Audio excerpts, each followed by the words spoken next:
All right, well, we can get started. We're recording the WebEx. Welcome everyone to the March meeting 2020.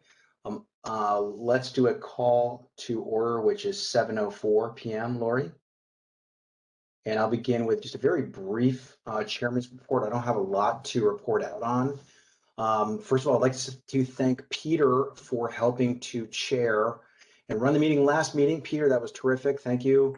Heard some great things from Scott and read the meeting notes. I didn't get to look at the video, but I really do appreciate that while I was away. I think what the committee liked is that we convened the meeting and 3 minutes later we adjourned it. Okay. Listen, you're stepping into like my footprint because I'm terrible with Robert's rules and everything. But thank you again, Peter. That was great. Much appreciated. A few quick reminders that here we are. We're coming into budget season. Scott's going to be giving an update on that. So we're coming into a busy period there and the spring. I will also remind and Scott will go through a lot of those details. For this meeting through June, these are going to be my last 4 meetings as a trustee and chair. And next month in April, I will start. We'll start the process in terms of the search for the next trustee. And we also have to start thinking about the slate for secretary, treasurer, and chair. So I think it'll be a good thing for us to start that in April. Nothing to do now. And I'll also reach out to all of you individually for some of those changes and new positions and roles. So that's my sort of real short chairman's report for March. Lots of great things going on, and look forward to this WebEx virtual meeting. So with that, I'm going to turn it over to Scott, I think is first on the agenda. Oh, sorry, here we go. Again, a good example. Robert's Rules is kicking me again. Why don't we spend 2 minutes and read last month's meeting minutes, and then we will convene and vote on it. So let's pause and read those minutes.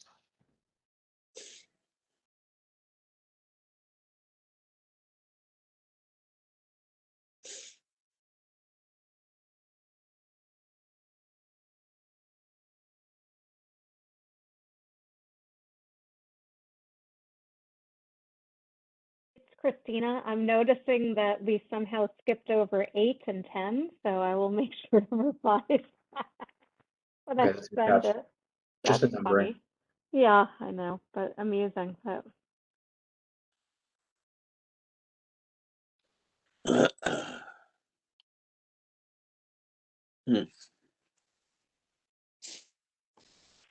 Treasurer's Report, Mr. Rogers shared the year-end results for, I think it should be 2021.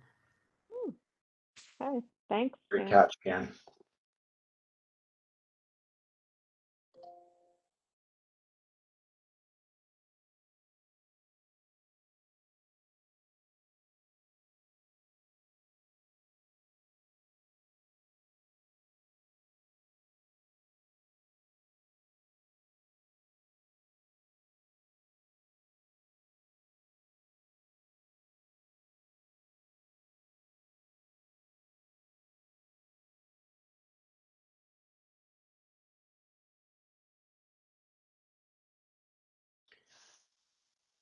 Any other edits? Do we need any more time or any other comments?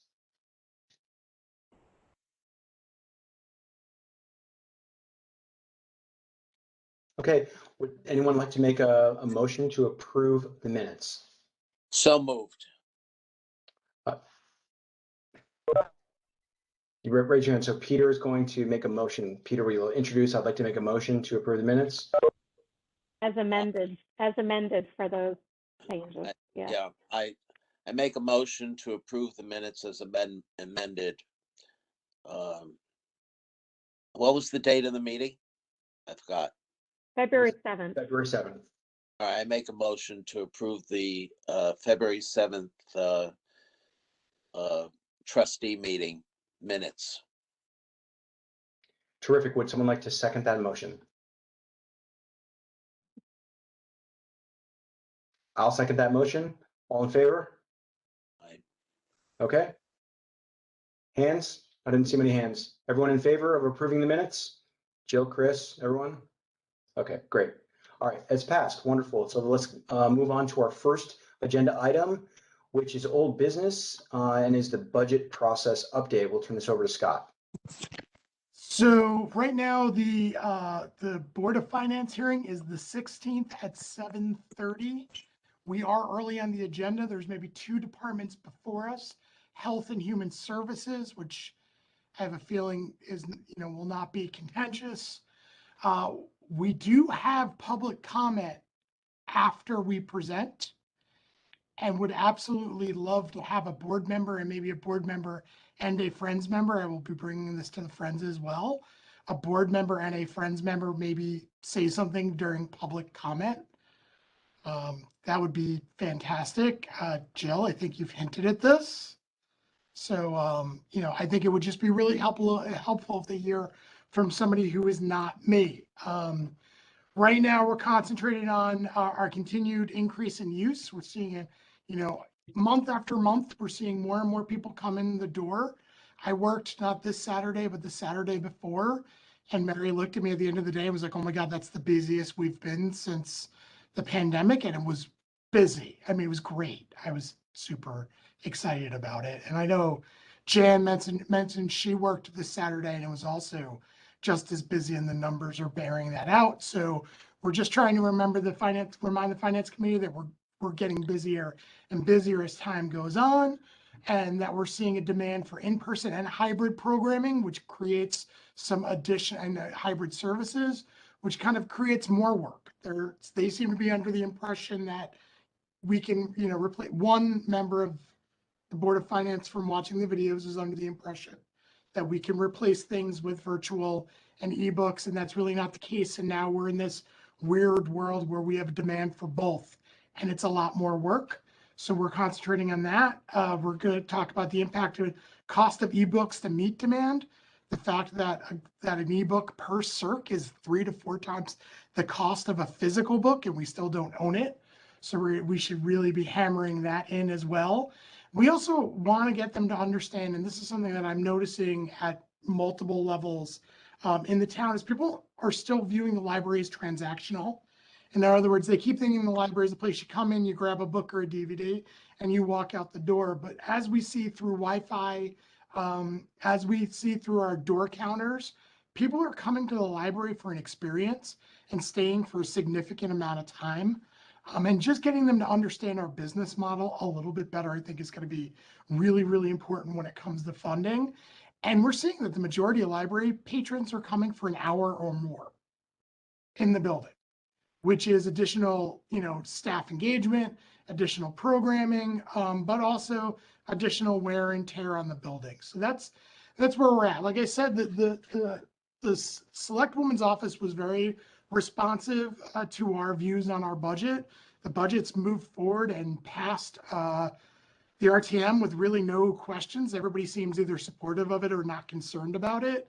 So that just leaves us to our Board of Finance hearing, again, which is on the 16th.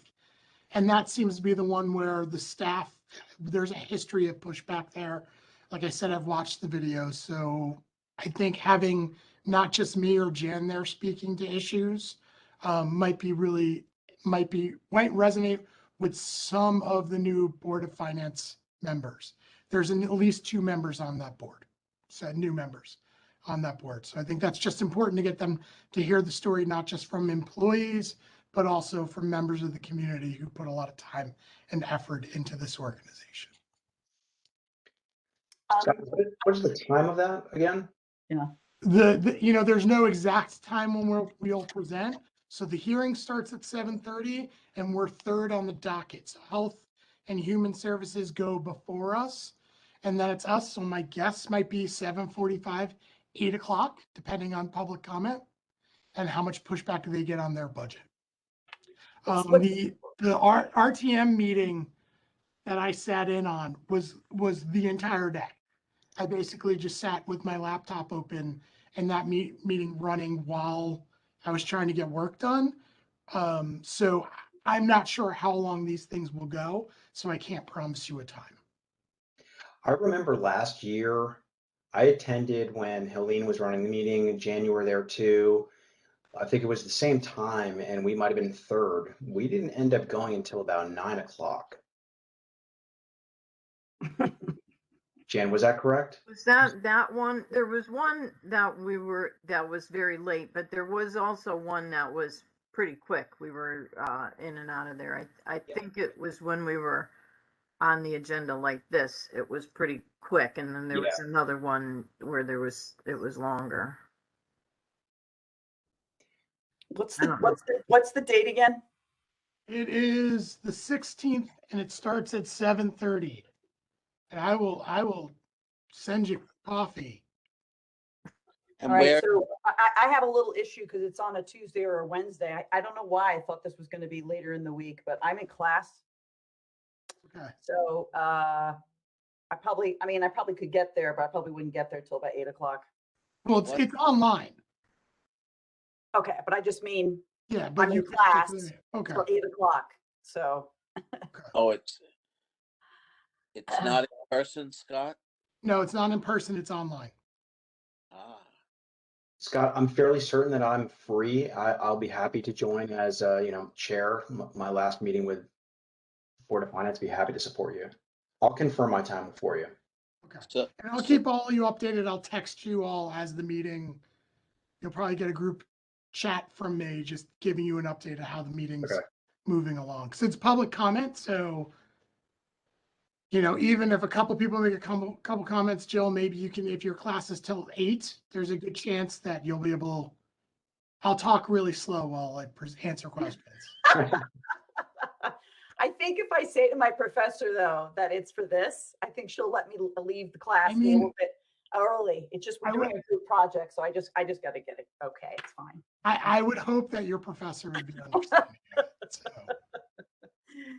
But that would Did be we- great, having a couple board members, and I am going to email the friends and just say, hey, if we could get a comment from the friends as well, that would be really good. I think it'd be great to have one of the folks from the Friends. I don't believe they were on this same meeting last year. It'd be great, to really have that united front sharing that same voice.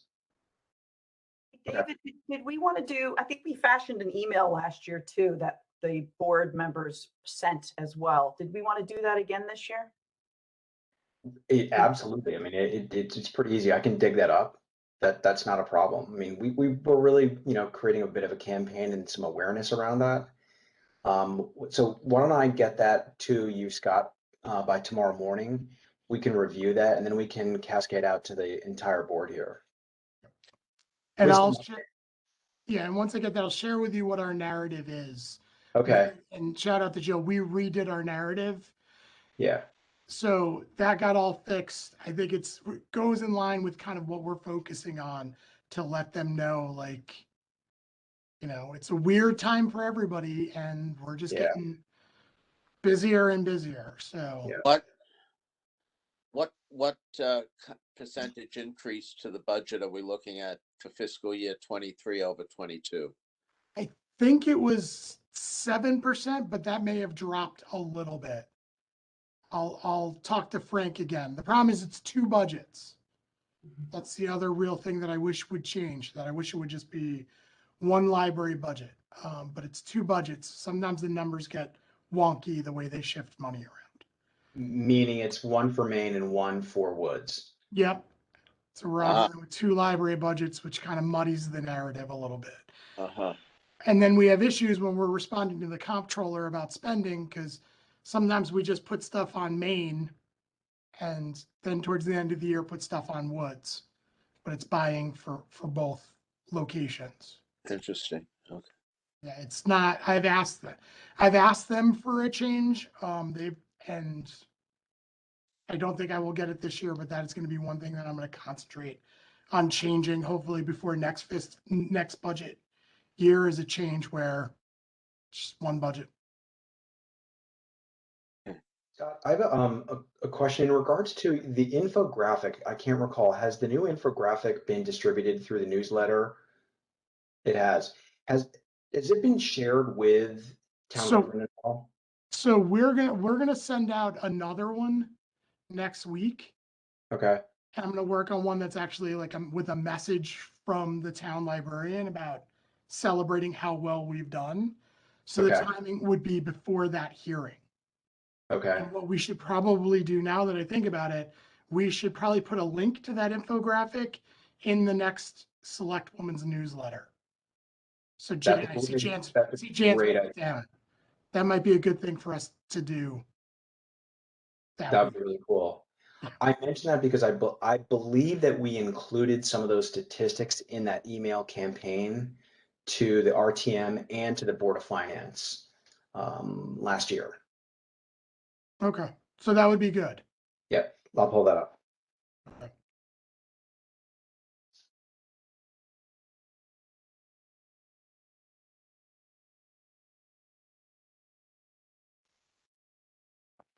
Okay, great. And then Scott, in terms of the process afterwards, so after the 16th, what are the dates in terms of the additional review and the vote all the way to approval? Now I gotta pull that one up.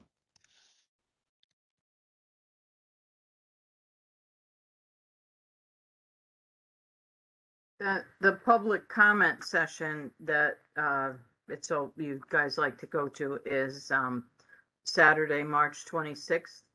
That's at the Ludlow High School auditorium. Correct. So there is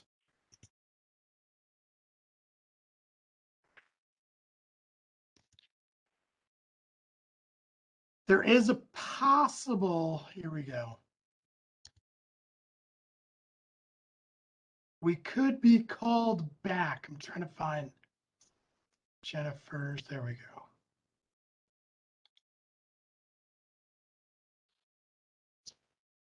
Did March 28th, I think, Monday, March 28th. Yeah, there is a possible second.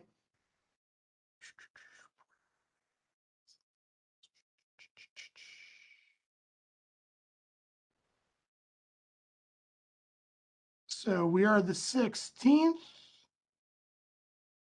Then they have a couple weeks where everything's scheduled, and then there's a possible, there's the 26th where there's the public hearing.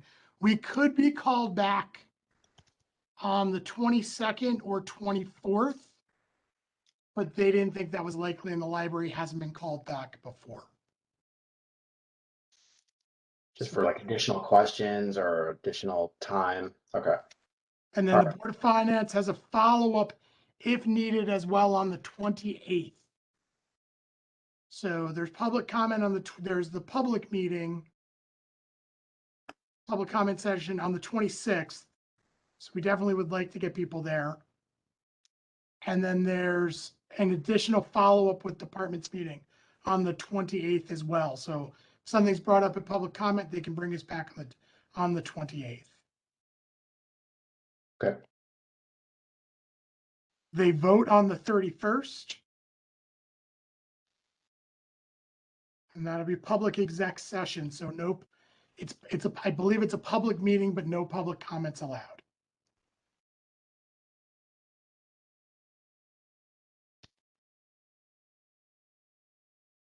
So the 16th and the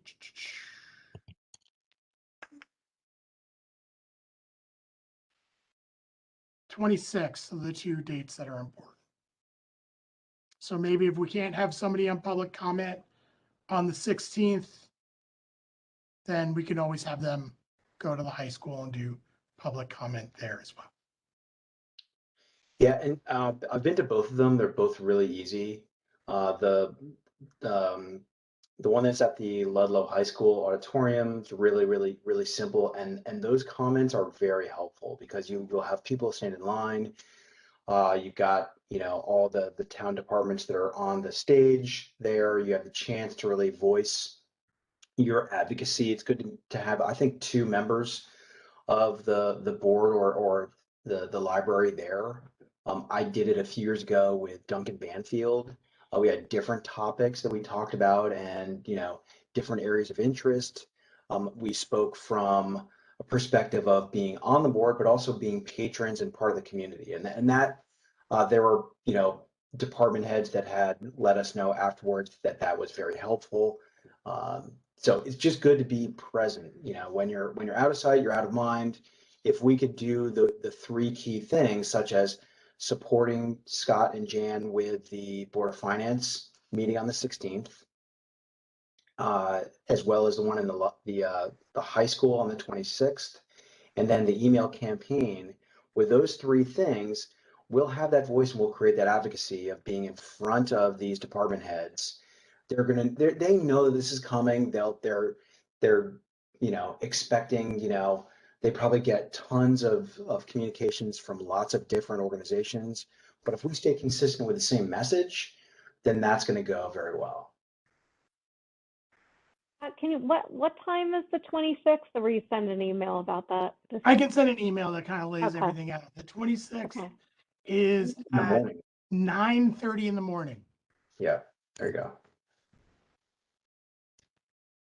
So I'll craft an email tonight and send it out to everybody.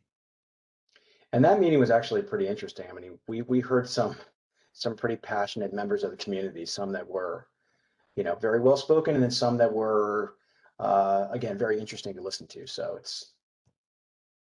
was good to be part of that. Well, terrific. March is a busy month. Thanks for that update, Scott. Any additional details that we need to know? No, I mean, you know, again, and Jan's been at a few of these meetings as well. It's from town hall, it's been supportive. And as you know, it's been, you know, there's been some changes and some stuff happening over there. So we've kind of counted our blessings to not be a part of any kind of restructuring or analysis of services. So I don't want to come too hard and kind of waste our advocacy energy, because there will be years in the future where, you know, we will have to, you know, sharpen the spears and be ready. But I don't view this as a year, and I am not a fan of over advocating. Libraries tend to over advocate when it's not always necessary, and I don't want to do that, and I don't want to create kind of a adversarial relationship between the town and library supporters or other departments and library supporters. So far the tenor of everything has been relatively positive. And I will say the new budget director over there has been super helpful and just like asking good questions. So I kind of look forward to working with them on this. Hey, that's all great to hear. And you know, it's also a good point, Scott, about, you know, being, you know, overzealous and over advocating for things. But those three things that we're talking about in terms of the core review, the public comment, and the email campaign are things that we've been doing consistently for the last number of years that I've been involved with library. So we're just going to stay consistent there. That sounds perfect. Terrific. Okay, any other comments or questions around the budget process? That was excellent, Scott. Thank you very much. Terrific. Well, we're going to stay with Scott, and we're going to go to the library report, including Jan for additional commentary. So COVID update. The library continued to experience COVID positives amongst staff. We actually had a few last month, however, at a manageable level, so that didn't really impact operations, which was a pleasant surprise. We really were worried we were going to experience what other libraries were experiencing. But after recently speaking with the town, the library will no longer be requiring masks for the children's area or in programs. Which, you know, is CDC says we're safe. So, you know, I'm still going to wear a mask. A good chunk of our staff are still wearing masks.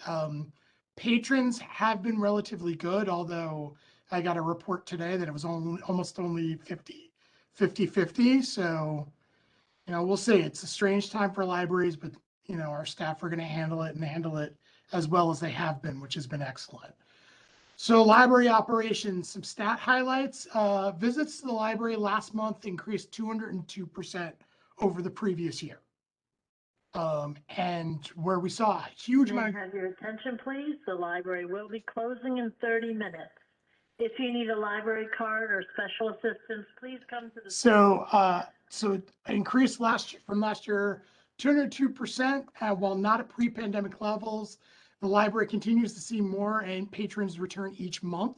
And I have a way to look to see compare today compared to the same date last month and then today compared to the same as last year. So not only are we growing compared to last year when we had kind of limited hours, we're also seeing continual growth from month to month. Typically, libraries will kind of see this wave where, visits come and go. We continue to build every month. So we're getting there. We're not close to where we should be, but we're growing and getting there, which is good. Services, early literacy programs were very well attended, so much so that there were multiple wait lists, and staff were awesome and did additional programs so that we could get more children into the early literacy programs. The teen department ran their first series for the 3 Glowforge programs. The Glowforge is a part of all the tools that we have in our makerspace, which is really cool. Our by appointment tax services on Tuesdays with AARP have been well utilized. They were super organized. AARP has been a fantastic partner. We've been letting patrons in about half an hour early so they could get the taxes started early. And it's just been really great to watch. And it's kept us incredibly busy. It's awesome to see this come back. This month's book displays followed the themes of the Olympics, Oscars, and One Book, One Town. Self-checkout is live and growing in popularity at Maine, and the staff have been assisting and teaching patrons how to use the system. It's been interesting to watch as that develops. We developed a new timesheet. That was all Nancy, so shout out to Nancy, our wonderful branch manager. We are really taking on payroll and trying to make it easier for everyone involved. And these new timesheets do that, and they also reduce waste. There were still several small building issues at both locations. The elevator at Woods again has been acting up. Fire panel at Woods was acting up. And the doors at Maine have been a giant pain in everybody's tuchus. If you notice when you come, one door opens, the other one doesn't. We have to leave one open because it gets extremely hot between the 2 doors. It's just been interesting. Those doors are old. I have instructed DPW that we have money in the budget to replace as many parts that are feasible, but I think that's going to continue to be an issue. Our small building issues as we reopen and the buildings get utilized, there's grout issues, which I know Jan is like mentally shooting to me through the wall. There's just these small things that are going to get bigger as time goes on. And then it's also, we opened late on Friday, the 25th, due to the snow and ice that went on. Some notes from me. I got asked to be a part of a press conference at the State Library in Hartford related to HB 131. That got a little bit of press and was kind of nice to be a part of. I have the giant I love library signs in my window now. I really hope that bill goes through. However, I will tell you that it got vetoed in New York. It's having problems in Massachusetts. It got passed in Maryland, but it's already been contested in a lower circuit court. And this bill is really about making pricing for ebooks for libraries fair. But even when they pass, they aren't successful. But we're hoping that even if the bill doesn't happen, it gets that industry to start thinking about reasonable pricing for ebooks. And then for looking forward, I'm going to hand it over to Jen.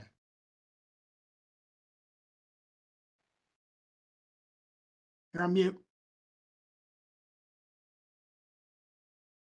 I just want to mention a couple of programs that we had on Saturday. The Friends did their Sound Waves concert with the Lionsgate Trio, which is always very popular. They had about 50 people there for that. And at the same time, we had a bass fishing program, which is something unusual. We'd never had anything like that. We had almost 20 people for that too. So that added to the busyness on Saturday, and many, many people who went to those programs did use the library either before or after the programs. So that was very nice. So looking ahead to April, actually. Well, one thing I want to mention is the Peeps, the teen room. The teen librarian has been doing this for a number of years.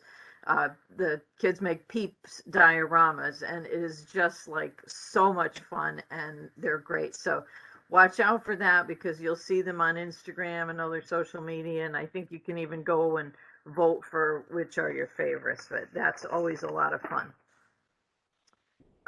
We have a meditation program going on next Monday, which is something new also.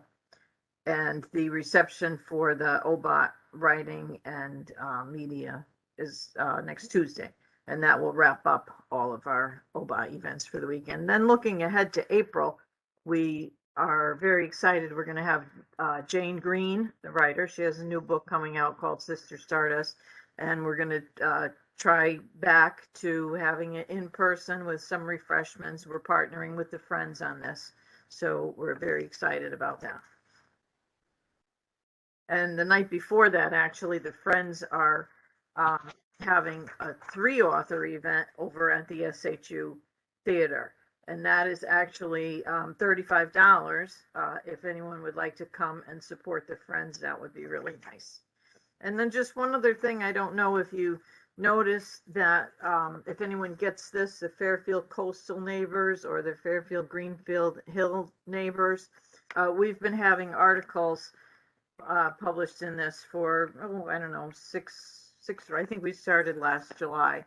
But this month's article is one that was done by Emily Muller in the Children's Department and Tamara, and it's on graphic novels. The month before, Mary Coe and Claudia had done one on One Book, One Town. So we're getting like a full page article in these magazines, and a brand new magazine that is out. I don't know if you've seen this one, In a Fairfield Minute. We also had a full page devoted to OBOT in that. And we didn't submit this. This was written by their staff. So we're really pleased about this kind of publicity that we're getting. That's terrific. I think that's all I have to say. I had no idea we had the write-ups in those magazines. That's really great, Jan. I want to just recognize Chris. I think you raised your hand. You might have had a question before Jan gave an update.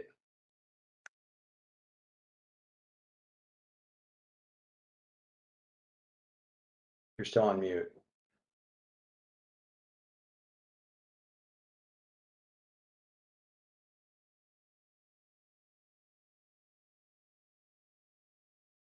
All right.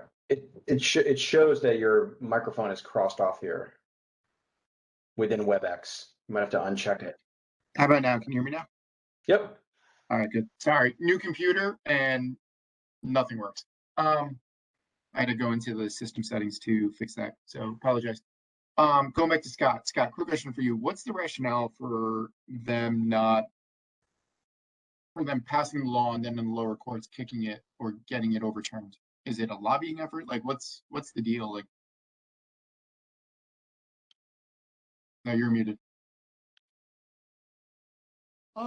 In New York, no one knows why the governor vetoed it. It was bipartisan vote in, I The believe, new governor or the old governor? the new governor. Hey, Scott, I'm the chair of CCALD, Connecticut Council of Academic Library Directors. Deborah Shander, who is a state librarian, was at our meeting on Friday.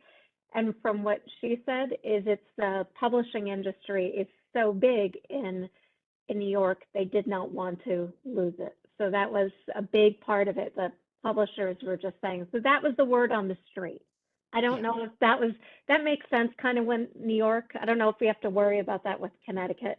Tony Wong seems like he's really hot on this. So Tony, and it's not Tony's bill, but Tony is definitely, it's great to see this is bipartisan in every state.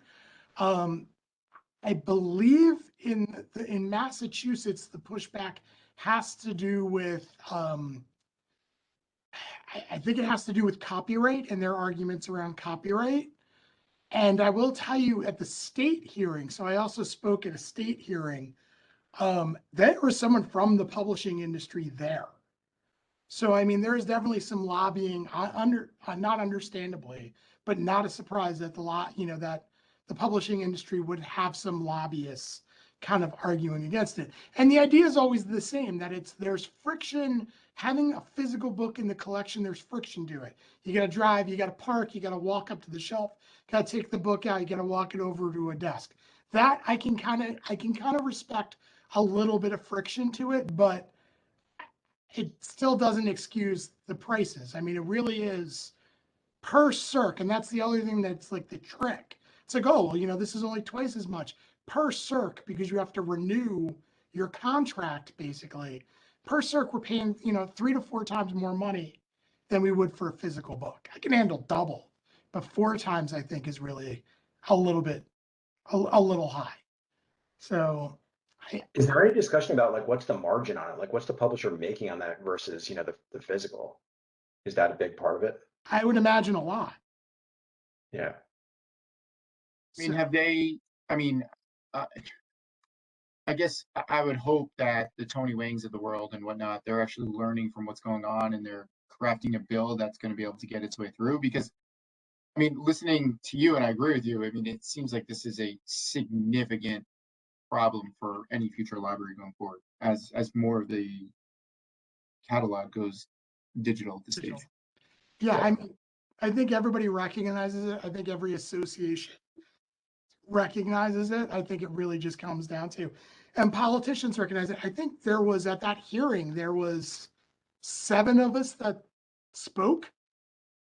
So I mean, it's one of those things where it's just everybody gets it, but sometimes it's pushing a rather large boulder up a hill that slips back every once in a while. So I think that's the real issue. And from speaking to elected officials, it's, even if the law doesn't pass, it will create some pushback on the publishers the hope is that they will go, hey, we're going to start to reduce prices a little bit just because we know you have elected officials on your side. So even if the bills don't pass, I think the hope is to really show some pressure on the publishers that, this isn't fair. But I don't think I think we're going to be discussing it for a long time. It's good to know about this. That's very interesting. Yeah, And, because I mean, I feel like there's probably, I don't know. I feel like this is something that's probably pretty strong and that we, as a library in general, should be trying to pump out as much as possible to get people to support, because I'll tell you right now, it's on 0 people's radar unless we make it Okay. on the radar, right? And the only reason why I'm aware of this is because obviously I sit on this board and I listen to people talk, but other than that, 99.9% of this community has no idea. And, Brenda sending out an email with Tony Wang's name on it and, some library thing, I can guarantee you this got no eyeballs. So I think if we're passionate about this, we got to figure out a way to get this in front of as many people as possible and get them to actually register what this is and what that means for them. Because otherwise we're all just, honestly, we're just spitting in the wind. Hey, Scott, I don't know if you saw, Connecticut Library Consortium did do a little blurb on their newsletter that I sent to the staff on this with the hearings and everything. I can forward that off to you if you haven't had an opportunity to see it. So No, it I haven't it seen gives the hearings and the whole gives a little bit of an overview with a great quote that we could even use in the newsletter probably, because it was so I'm happy to send that off to you if you would like. Yeah. I'll just do that now. I mean, if the board is, if the board is comfortable with us kind of speaking publicly about this, then we will definitely move ahead and do that. I've served boards that didn't want us to get involved in actual politics. So if the temperature of the board is to move forward, then we will definitely get it in front of people. Well, let's see how it plays out and wait for additional detail and, present that as, a potential like next step. Yeah, I think one thing that might be helpful in terms of that, and I'm sure the numbers will bear out, but if we throw something together and talk about the overall increase in cost of our catalog and lean on that, I think that makes a much more compelling story as well. And will also give anyone who's got a little trepidation about stepping out over their skis, just be like, look, numbers are numbers. There's nothing you can do about it. Our costs have gone up X, et cetera. It's a competitive environment. And we want to make sure that we're in people's eyes and we're giving them what they want. If you build your case around the numbers, then nothing you can do about it, right? I think from our perspective, at least from my perspective, I don't want to speak for anyone else, but I'm obviously in favor of speaking out against it because I do think the numbers are going to bear out. But for others, I would imagine if you show some numbers, you'll. And remember, the one part of our budget with the town that hopefully there will be growth is within collection development. So it's actually our book budget. So that's something that when we spoke about this with the town, they definitely understood that as ebook circulation goes up, so is the need for more money. Ebooks don't really save money. They cost more. So that's definitely been something that the town's heard. At least they're showing that in the budget, and they had absolutely no problem with increasing our book budget, but that's something we can definitely talk about. And I think if I am more than comfortable being more out there about supporting this bill if the board's comfortable with it. Yeah, why don't we do this, because we've got a lot more to go through on this meeting. Why don't we table this and add it to, successive agendas? A great topic, and I think it's very important that we do be involved. Any other questions for Scott and Jan? Jill, I saw you raise your hand about any questions for strategic plan. Did you have any questions? No, I hit the wrong button. I'm good. Okay. I'm trying to give the thumbs up. There you go. Okay. Great. Scott and Jan, thank you very much. We're going to move now over to Andrew for space planning. Andrew. Thanks, David. Not a whole lot to update. We've placed the order. I think, Jan, the only thing we need to connect on is when we should expect the next tranche of furniture should be delivered. That will have some. I just made myself a note before the next board meeting to get a status report on where we are with that. Okay, great. Yeah, other than that, not a whole lot to update otherwise. Okay. I had a question, Andrew and Jan, is in addition to the furniture, I know that when we did the first phase, we replaced some of the carpet up in woods. What is the general condition of the carpet for the rest of the space at Woods and at Main? Is that anything that we need to be considering for one of our future phases for changing? I'm not Jan, but can I speak? And I think Nancy wants me, and Nancy is more than welcome to speak. I would like to napalm the carpet at the Woods branch. Yeah. The Woods branch? And they've added a bunch of really nice furniture, and now it makes the awfulness of the carpet stand out. Never mind that the carpet that was done is not carpet squares. So with carpet squares, they're fantastic. You pull up a square, and if it hasn't been too long, it looks seamless. And if they're a little long in the teeth, it's noticeable, but it's not really bad. That carpet's just awful. So I was waiting until we hit the next phase to start talking about carpeting there, and also the shelving in the children's room, which might also need severe replacement. Okay. So Scott, just to confirm, I didn't hear you. Were you talking about the carpet that's in Woods? Okay. And what about the carpet condition in Maine on both floors?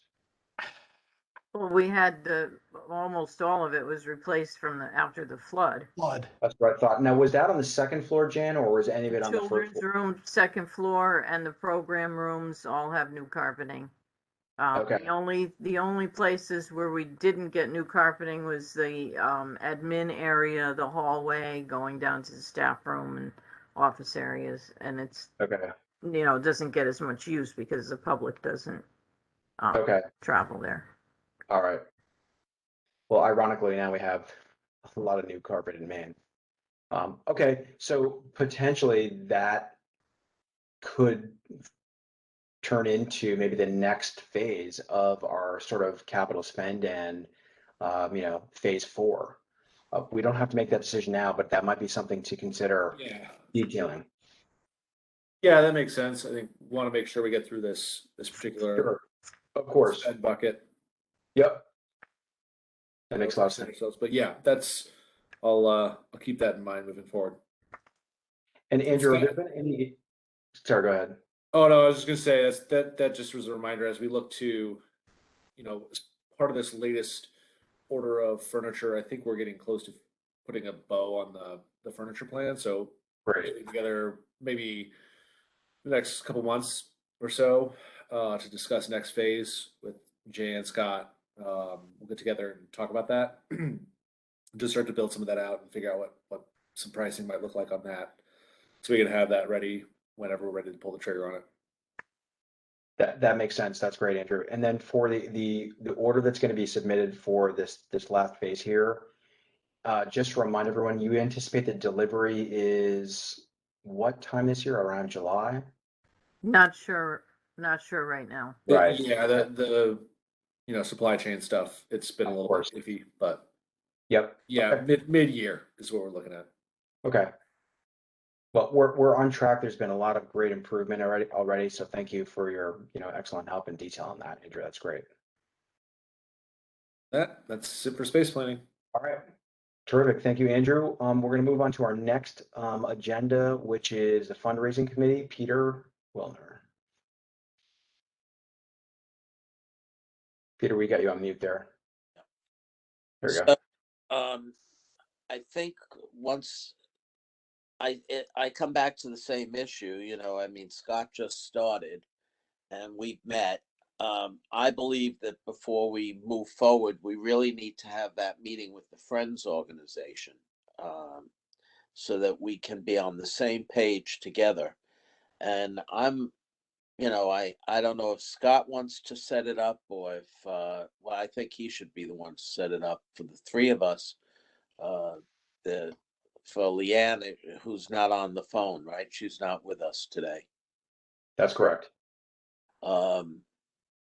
Or Scott can send me her contact information and I'll call her directly to try and set something up. Peter, I'll set something up. Now that OVOT is over with, Right. I think it's time to move on to some other stuff. So getting the Friends and the board at the same table is the next. And I think one of the things that we need to look for is to become affiliated either with the Foundation Center, or I've found, I think, what might be a better database for us to subscribe to. It's called Instrumental, because we would need to do a search for foundations that are interested in funding libraries, which by the way, there are a lot of them. And then we would sit down, I think, with the staff and figure out some innovative programs that we would like to have funded. But I keep on coming back. I don't want to get into this fundraising without having the Friends in partnership with us. So that sounds like a good goal, Peter, within the next month and Scott, thank you for your help, is to set up a meeting with the Friends organization. And from that, there'll be some notes and some feedback that you can share with the board. And we know that this is, long-term, it takes time, it's methodical. You've got great experience, Peter. You've shared a lot of things with us already, which, we'd love to go all in, but look, we have, limited resources and, a certain amount of time on this. So it makes a lot of sense to, set that meeting up with the Friends. You're going to need them anyway, because they're going to have to write a letter of support that gets attached to any proposal.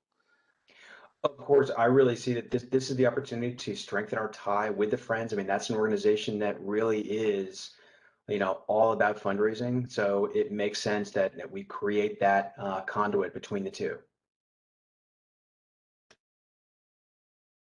By Okay, the way, I think I raised this question a couple of months ago, and I can't remember the answer. If a grant comes from XYZ Foundation, does the money go to the town, or does the money go directly to the library where we have control over it? If the library applies for a grant, the money has to go through the town. It has to be approved by the Board of Selectmen, the Board of Finance, the RTM. You can imagine that's quite a process. Plus, Submission, there's a town grant coordinator. So it's not an easy thing, and this is why we like to have the grants go through the Friends, because it eliminates all that, and then we do have control. which gives you more of a reason to get them in partnership with us because we want to avoid the bureaucracy. Absolutely.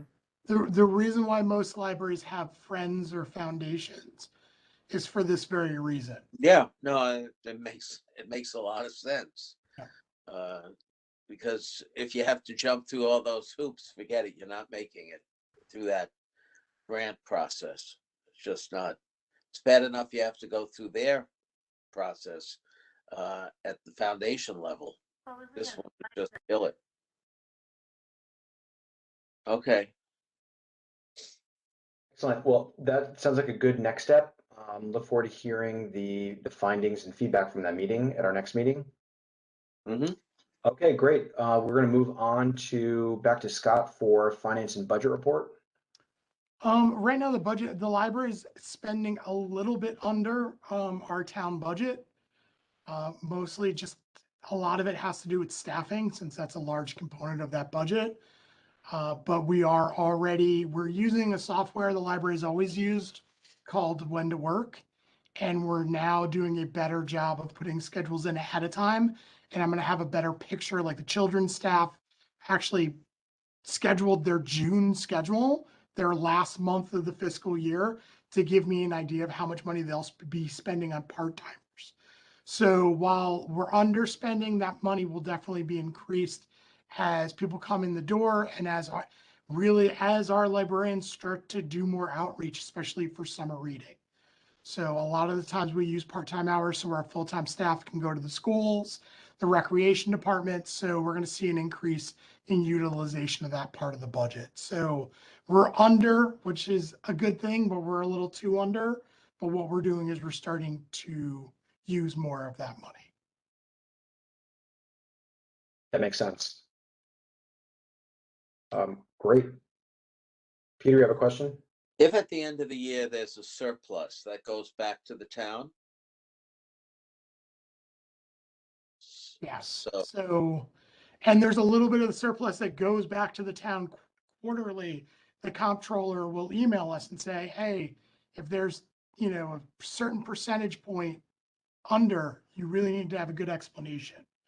So really what I'm going to do is I'm going to work with the comptroller's office and generate the report that they generate once a month. And that's what I'm going to start presenting to this board, just to kind of keep us on top of our monthly spending. Okay. So Jen will tell you, I'm not used to this. I'm used to a little bit more of a strenuous process when it comes to finances and budgets. One of the things I'm really struggling with here, it's giving me a little anxiety. So we're going to start taking on some things that are going to look a little bit more like my previous organizations, where there really is a monthly review of our budget. And I will go to department heads and say, hey, we've got X amount of money for programming. How come we're not spending it? So you'll see as time goes on, it's, that a little bit more official reporting of our operation budget. Smart, Scott. I just was gonna say to you, I was just gonna say to you, I wonder how, if you have too much of a surplus, like even in my business, finance usually comes forward and says, you haven't spent it. Do you Yes. need it next year? Then we're gonna take it from you. So I was just wondering if they look at it that way, or if it's. Yeah, they do it quarterly, which I like. I mean, I think that's Yeah. a good thing that they do it quarterly. So, and I had a really good conversation with them over at that department. And they like the idea of us reviewing it monthly, because we really should be at least reviewing it and getting an answer to why haven't we spent it. With libraries, we all know that you spend the majority of your money November to December. That's the big publishing time. And maybe again in the spring when the beach books are coming out. And they get that, they get those explanations, being able to explain, yes, we're low on spending in the staff line because we're going to spend a bunch in the summer in the beginning of the fiscal year, but we're also going to need a little bit in June, just getting them to understand those narratives. But it's a lot easier to do if I have a little bit of a clearer picture. So like I said, the staff and, again, Nancy and Jan helped with this. We're getting them to use our scheduling software a little bit better so that we can actually generate some more accurate forecasts moving forward. Smart. And I hope that they'll understand that we're still coming out of a pandemic and that things were not as they had been and not yet what we're moving forward to. So hopefully that will be an understanding. Well, I think that would have been at the town level, and the fact that the town did not come to us and, the select woman's office didn't come to us and say, hey, you underutilized this budget. We're going to take the money away because you're not going to spend it. They get it. And that's typically where this happens. Attention, please. So I think we're good this year, but next, when we get to this budget cycle next year, we need to kind of have our peeps in a row. We need to have it a little bit clearer, which is going to be my goal, to have a little bit more of a clearer budget process moving forward. I'm sorry, folks, I had to turn my video off because I'm losing my battery in my laptop, so I'm breaking out of cord. While I do that, that was a very timely topic, or is a very timely topic, around surplus and managing the P&L. Scott, that's great to hear about some of that additional rigor that you're going to bring. I think that's going to really help the organization. I'm certainly used to that. In my experience, monthly reporting like that, that's going to be great. Let's see, we're going to move on now to the treasurer's report. Chris Rogers.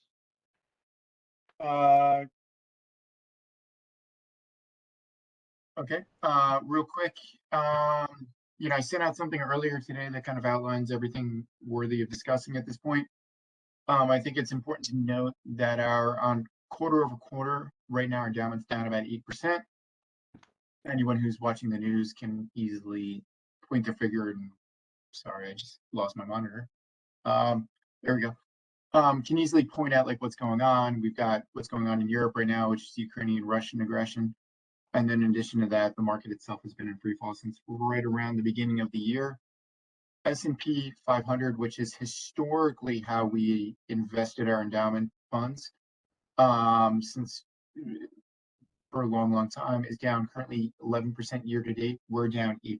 So the diversification that we went through is actually working in our favor. I checked on it. Actually, I talked to the Vanguard guys about 2-3 weeks ago and just trying to get a gauge as to how our diversification is performing against the S&P. And at the time, this is pre-Russia Ukrainian situation. We were down about 6% and the market was down 10%.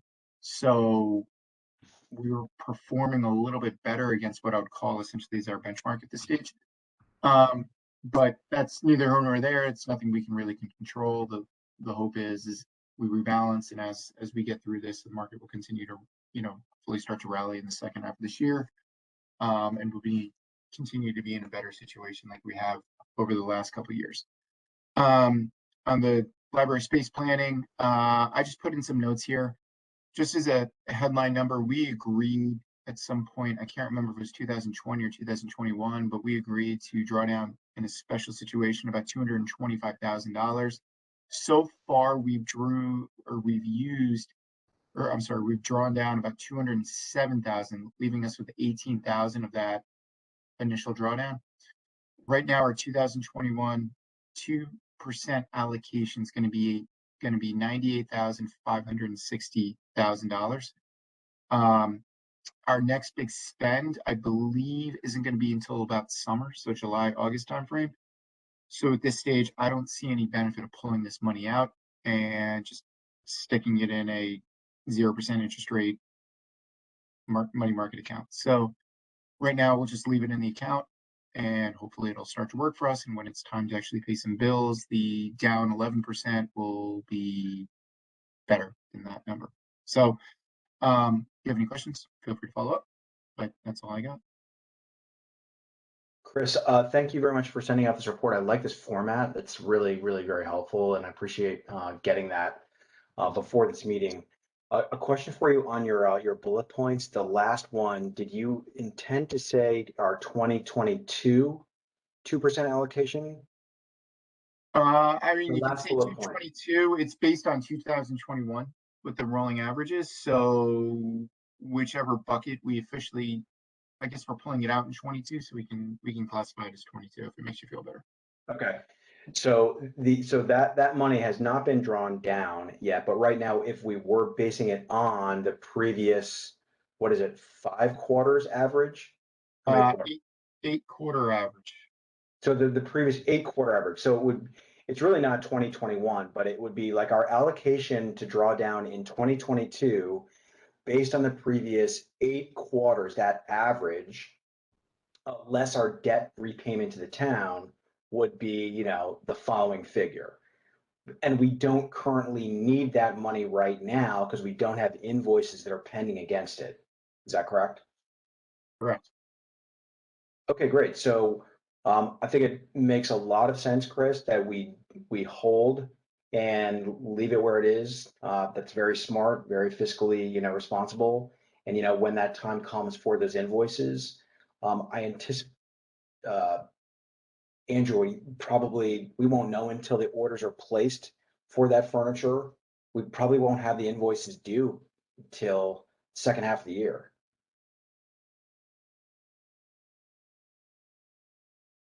I don't know if you're on mute. Yeah, that's correct. Okay. Great.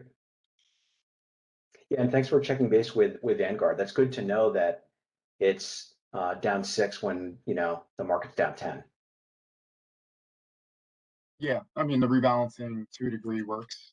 Yeah. Not to get That can all change too, but that sounds pretty solid. Yeah. Okay, anything else on Treasury? Okay, great. Chris, thanks very much. All right, let's move on now to Friends of the Library update. I don't believe anyone from the Friends is on our meeting tonight. I didn't hear from anyone.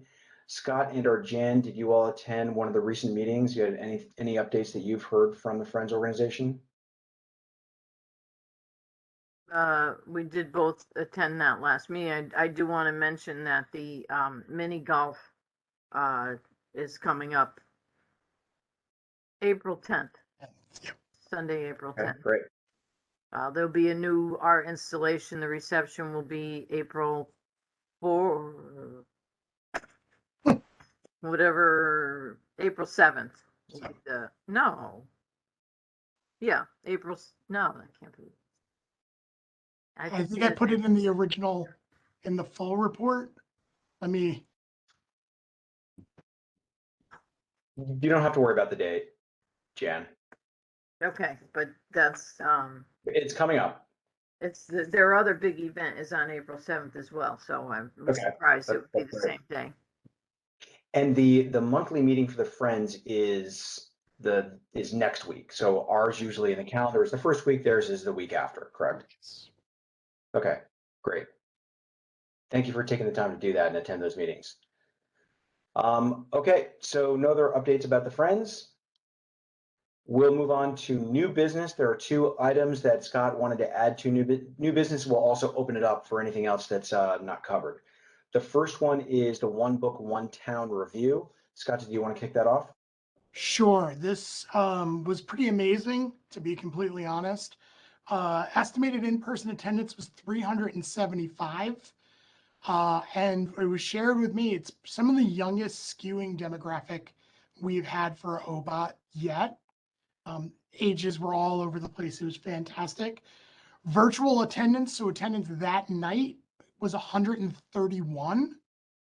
So all told, I mean, close to 500 people attending either virtually or in person, which was incredible. And right now the stream is hit. So this was at first 48 hours, 461 views.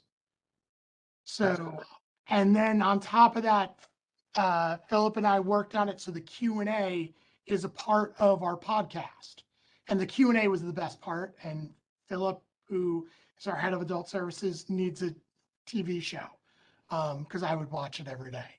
So just Me too. fantastic. TJ was, the author was amazing. Everything was amazing. I mean, it was really, Wow. the event itself was incredible. The stuff that the staff did leading up to the event was incredible. That said, we did a little bit of a debrief. There were some, and I'm saying some operational issues leading up to the event and specifically the day of the event, which created challenges. I really want to thank the staff, but also our partners who did show up and helped out, especially the person who runs the Fairfield University bookstore. Greg was amazing and a huge help to us. So there are some things that we're going to have talks about with the committee about moving forward. Overall, the public's response was terrific. Some issues with the live feed when people were speaking at the podium, but luckily the presentation came across really well. The committee will be meeting for a full recap and thoughts about next year. Staff should be commended for a fantastic program and overcoming some challenges and some big question marks from the beginning. We didn't even know if we were going to be able to do this. This was being planned right before the Omicron wave, and they were coming to me and I was saying, no, numbers are going to go up, but let's plan it. Worst case scenario is we cancel. That's a lot of work to put in, thinking that there's a chance that the program may not even happen. So that was incredible. And just the response from members of the crowd. There was a few people who cried. That's how meaningful this book is. The person who suggested it got identified by our teen librarian, and our staff brought her to meet with TJ directly, and there were some tears there. It was just overall a really great program.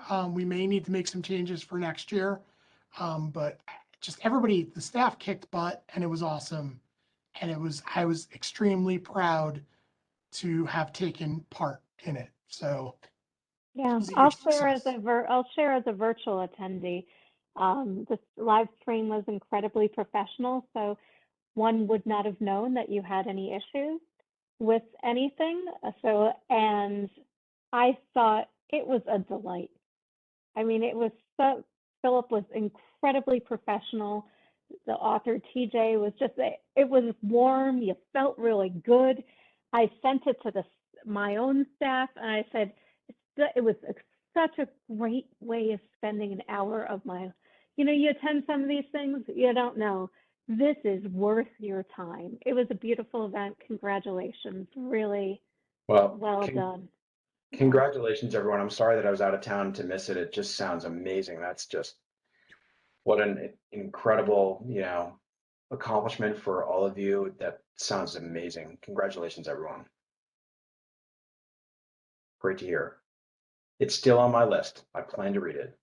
It's worth it. It's not my style, and I Yeah. loved it. So it's totally worth it. That is super news. Terrific. All right, we're going to move on to the next line item here in new business. Scott, thanks for adding it. I can kick it off and welcome comments here. So for in-person meetings, for the monthly board meetings, we've had the last 3 that have been virtual, and we did try to do some in-person or hybrid.